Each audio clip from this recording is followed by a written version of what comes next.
Hello and welcome to our YouTube channel, Randy Pix TV. One of our subscriber requested to show a video how to check a RoboCoupe stick mixer or ultra mix mixer.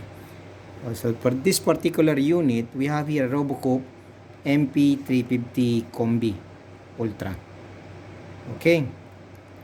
So, we are going to inspect and check this unit. This unit is not working. So, we're going to check this unit. And I'll be going to show you how to open and check the switch, the motor, and how to disassemble it. So, for those who are new in our channel, please like, subscribe.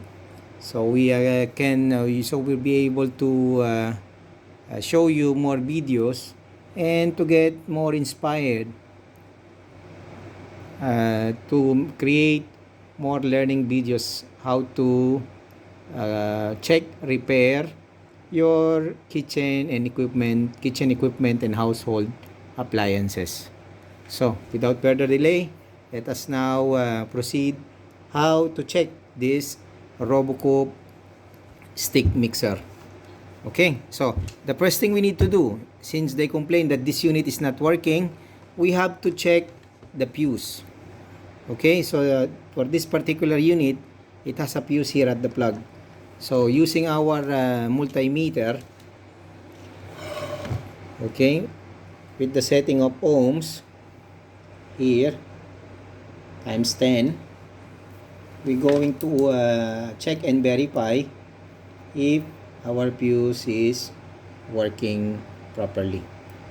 Okay, so the first thing we need to do, we open the fuse.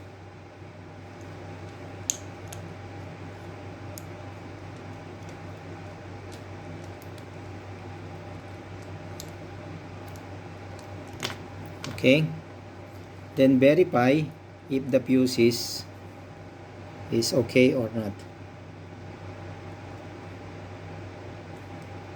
So as you see here, the fuse is fine. As the BOM, voltometer, the setting of ohms, there is a continuity. So that means our fuse is working fine. So we can able to fix it back, and as well as make sure that this fuse holder or the contact of the switch or the fuse is perfectly clean to get a proper contact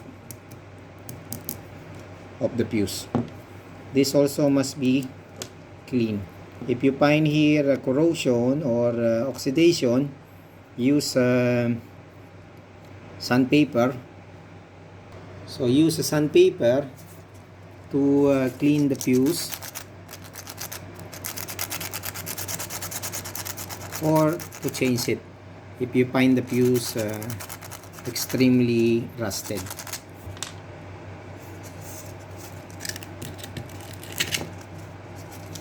So as well as inside here, to make sure that this is properly clean to get the proper contact.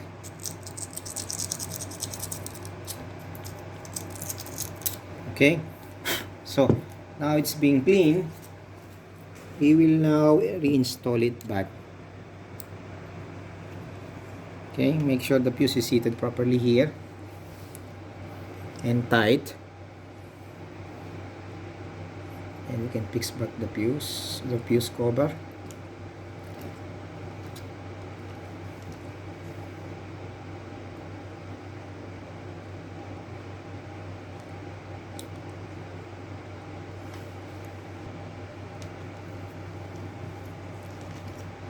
Okay, so the fuse now is sitting properly with the cover, safely fixed back. Now we're going to open and check the switch along with the electronic controller. Since this unit, it has a speed controller here. Okay, so what we need to do now is to open this. So how to open this? Basically, the new unit, it has a cover here. You're not going to find the holes here. It has a cover. So what you need to do, you just simply take a pointed pin, punch it in, and then take it out. Punch it in, take it out. The same here, punch it in, take it out, because there is a cover here which is flashing. I cannot able to notice easily that there is a hole here, as this is being covered by the plastic plug. So once you open it, you will have an access for this on this screws.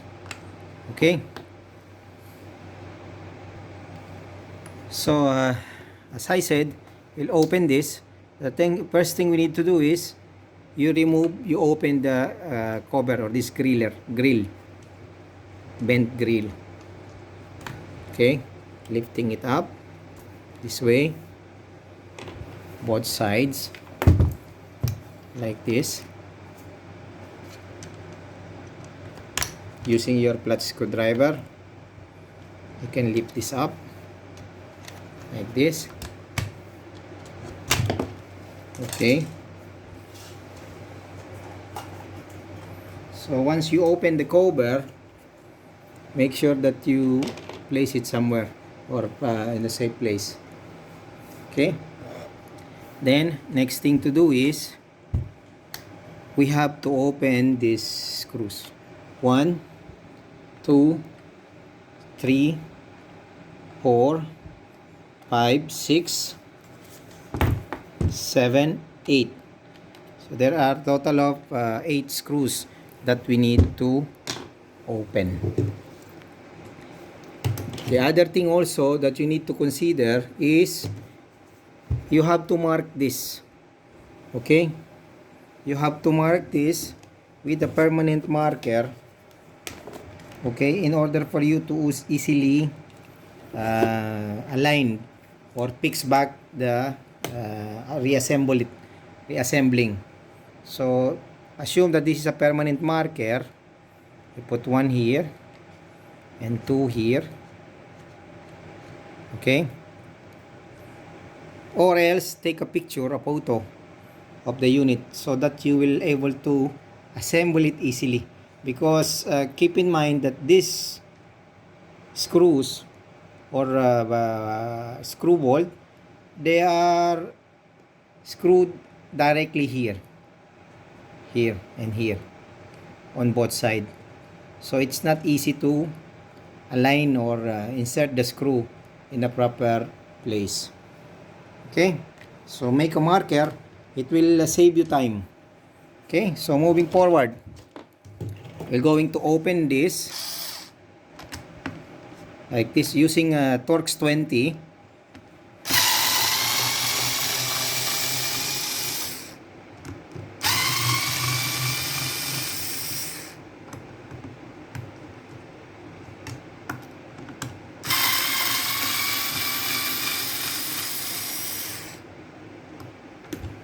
So using Torx 20, we can easily open the screws.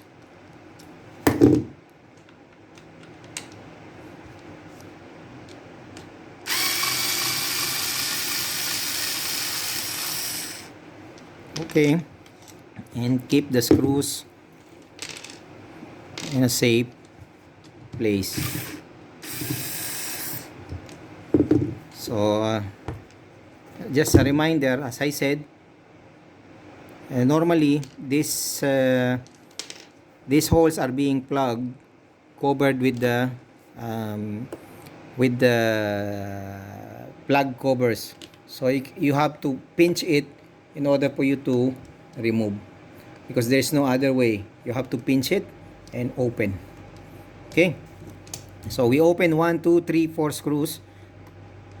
And also we have to open the other screws here.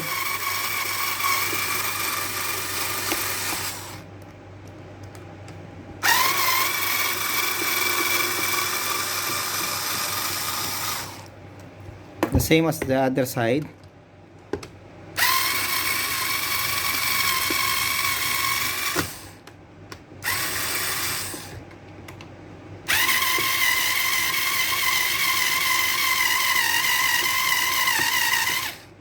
Okay, so now that we open it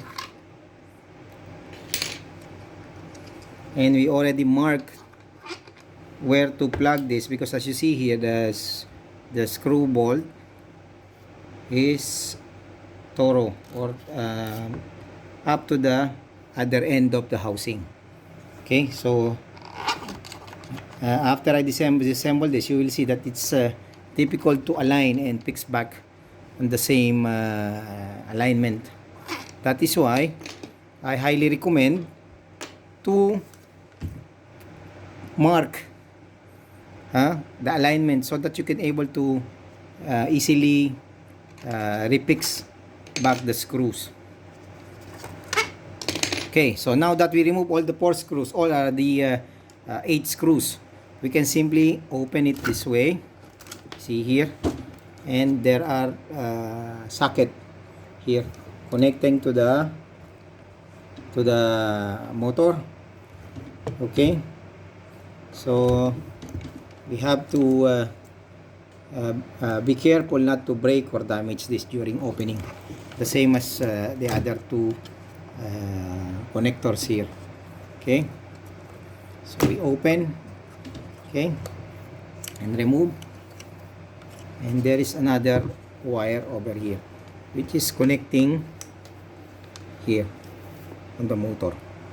Okay, so now we will going to open the switch. Then after opening the switch, checking the electronic control board, we will proceed to check the motor along with the carbon brass. So here we don't have to mark because it is already paired.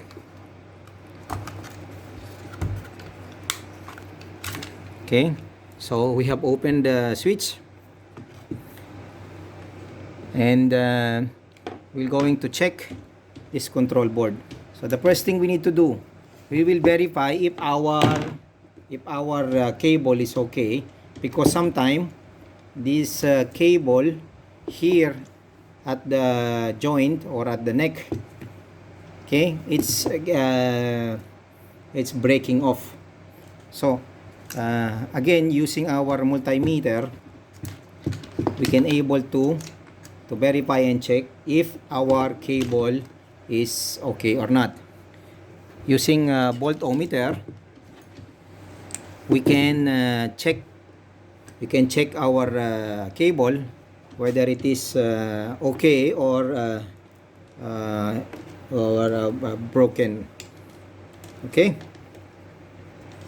so to check the cable, okay, the plug cable, we need to verify. So here one is live and neutral and earthing. So we'll check this. Okay, here on the brown color, you see here, okay, we have a resistance continuity here. Okay, so one here, another one over here, and see the multimeter. Okay, so it's okay. Try to wiggle the cable if you see any disturbance. Okay, it means that your cable might be broken. Okay, so we'll check the neutral, the blue color cable, blue color wire. See here, it is also okay. Okay, so we verify that our cable is okay. So we move forward to check the control board. Okay, so since this unit has a speed controller, a potentiometer, okay, we can check also the potentiometer. Again, using our ohmmeter, BOM, voltometer, we can verify if our resistor or potentiometer is okay. So here, set a point here and one over here, and then we can adjust our potentiometer and see whether it is working or not, like this, and then adjust. Okay, so here simply we need to adjust like this. Okay, this one looks a bit stuck.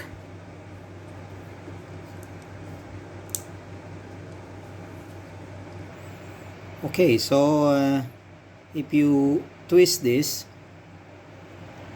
if you turn this, okay, you need to get a different reading on your multimeter. Okay, so for example, like this, and then here, then you twist it like this, so it's changing the reading. Okay, so the common is the green, and both sides they have to have different reading. Okay, when you twist this or you turn the potentiometer, it's a normal potentiometer, like resistor, variable resistor potentiometer. So moving forward, we verified that our cable is okay, our fuse is okay. Okay, we going to check now the controller. This controller switch, okay, this one here, when you press the switch, this switch, this, okay, this thing is getting pressed.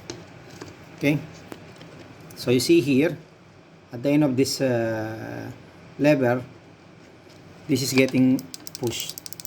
So we have to check if this switch is okay or not.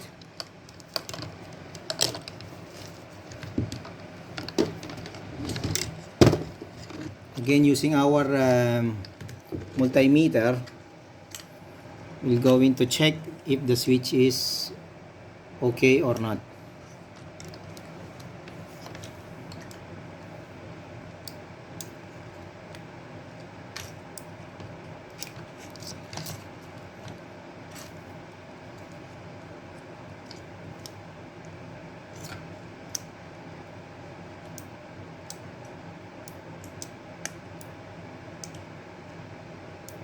So basically, this switch, this is the common, one is NC and one is NO.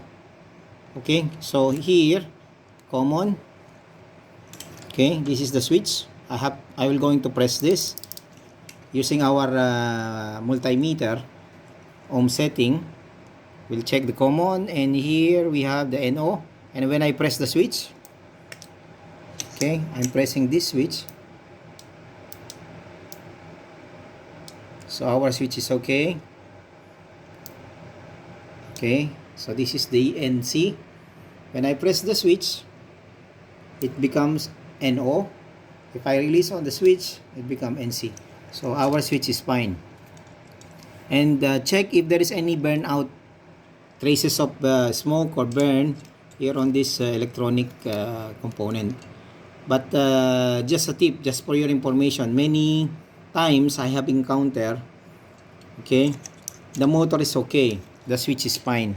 The common problem is this one, this transistor. Okay, as you see here,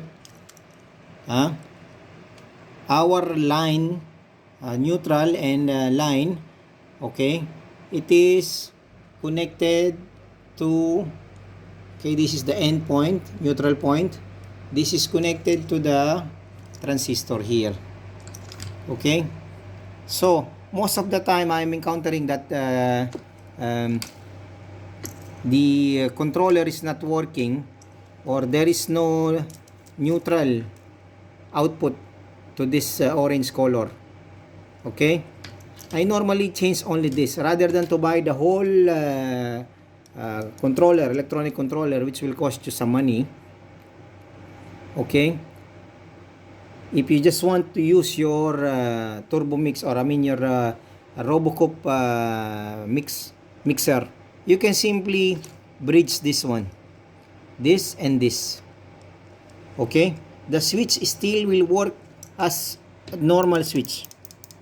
Okay, it will on and off.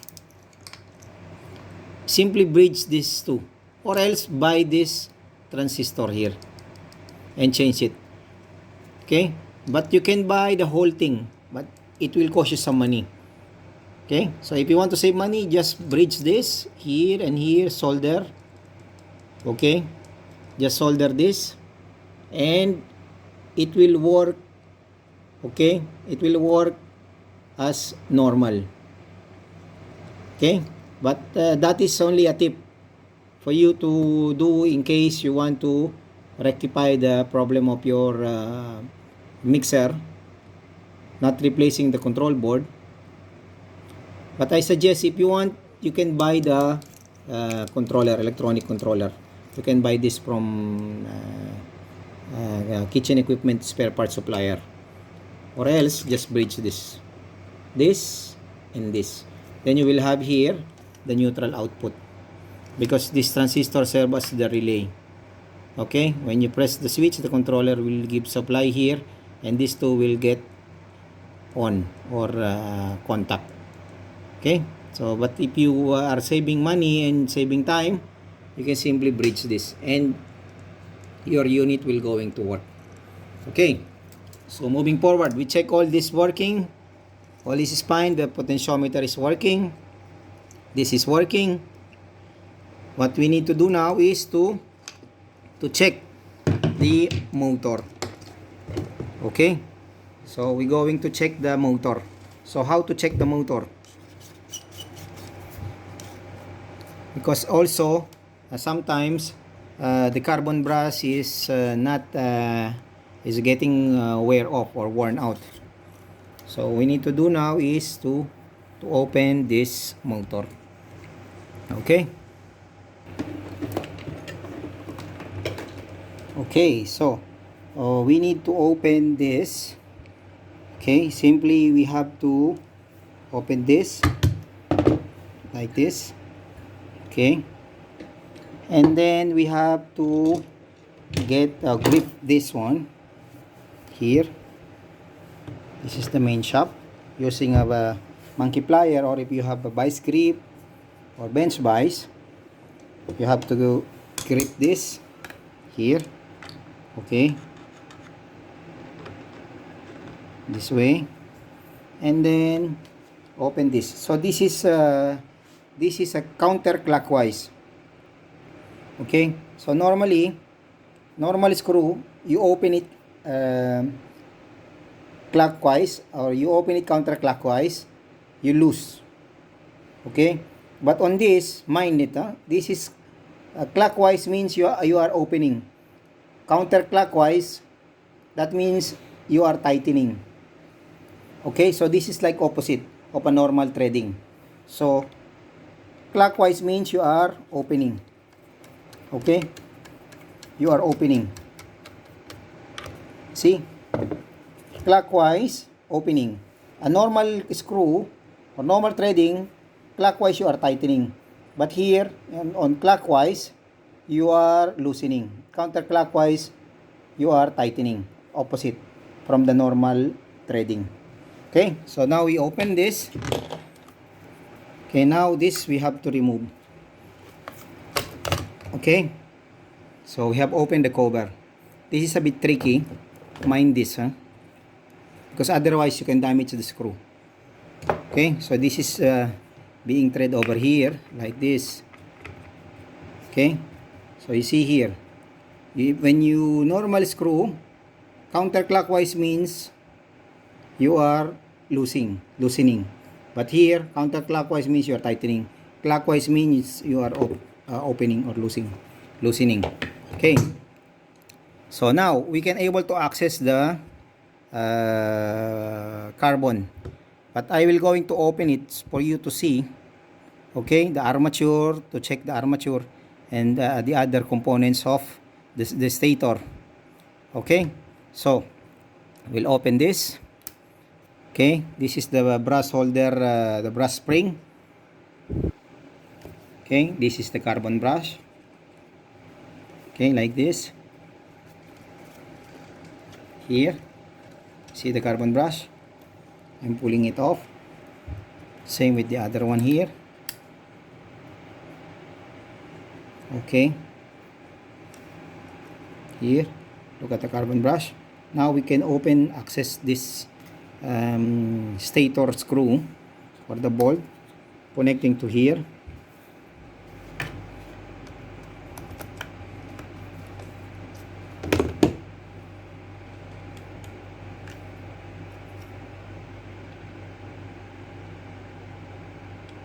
Like this.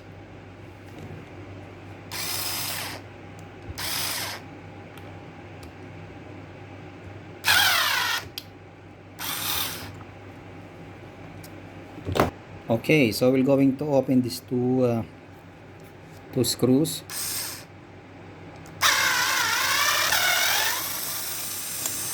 Okay, one is done. Next is the other one, but you have to counter here, huh? Because there is a nut here. Sometimes it goes off the lock or the groove, and it will loose off. You cannot able to remove the screws.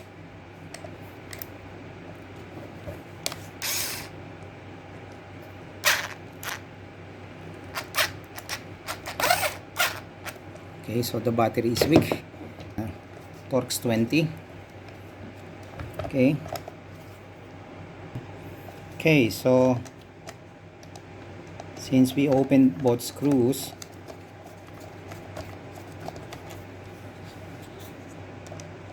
here, okay, so now we can pull off the screws like this and like this. Okay, now we can open the carbon holder. But first we need to remove the carbon brush. Okay, like this. This can slide out actually, this base, but this is a bit tight. Okay, so we can open it like this.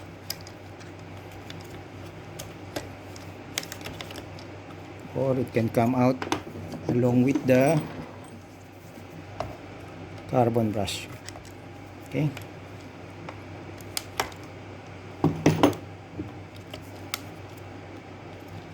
and this needs to be removed. Okay,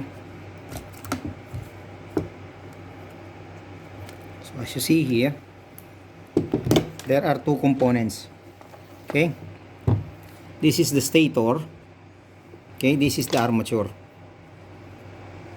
Okay, so what are the things that we need to go to check? Number one is the carbon brush. This carbon brush, make sure that this is long enough to reach the commutator of the armature. If you find that the carbon brush is already less or worn out, then you have to change the carbon brush. But most of the time, my experience, it takes years for the carbon brush to wear off. Okay, because Robocop, they have designed the carbon brush long, so that it will take time to wear off. So here, as you see, this is the brush holder. Okay, and the carbon brush is reaching the armature, and it has maybe about 30 millimeter length. Okay, more than an inch. So this will take time for the carbon brush to burn out. Okay, another thing to check, here there is a bearing. Okay, so make sure that the bearing is still freely working and no noise, because this motor is high speed. So the bearing is fine. Okay, carbon brush is okay. Then we can check the armature. Make sure that the armature or the commutator doesn't have deep groove. If it has deep groove, then you need to use a sandpaper to clean the commutator. Okay, so using a sandpaper, you can clean the armature like this.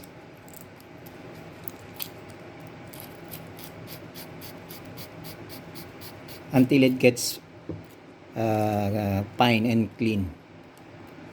because the commutator, the commutator of the armature is the one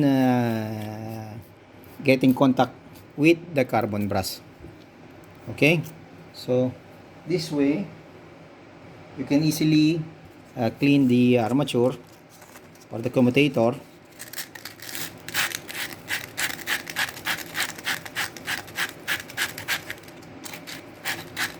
And make sure it is the surface is flat and clean. Then you can able to check it also if it is short to ground or shorted by simply using your multimeter and check if there is short to ground here. If it is getting contact like this from here to here, then you have to replace your armature. Okay, so this is fine. See here, there is no short to ground. And then one by one here, you have to check if the resistance is okay, if they are not shorted. Okay, one after the other. See here, they should be having almost same reading. Okay, so you have to check this, and then you have to undercut here. Okay, using a knife you have to undercut the groove. Okay, so our armature is fine. Next thing to check is the stator. So this is the stator. There is also bearing there inside here. Okay, so this bearing still okay. If your motor is noisy, then you have to change this bearing and this bearing. So this bearing size, okay, I hardly see it. Okay, so these are the two bearing. One bearing here at the end of the armature, and the front of the armature is the bigger bearing. This one, you can change it also. This one over here. Okay, now bearing is fine, armature is fine. We're going to check the stator. So the stator is just a coil, field coil. We'll check the continuity of our field coil.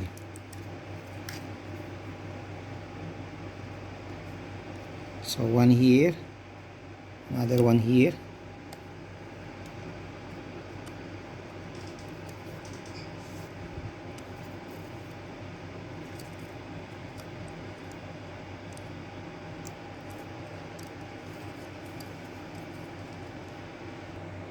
Okay, so we are about to check the stator. So how to check the stator? Using your ohmmeter, put here times 10,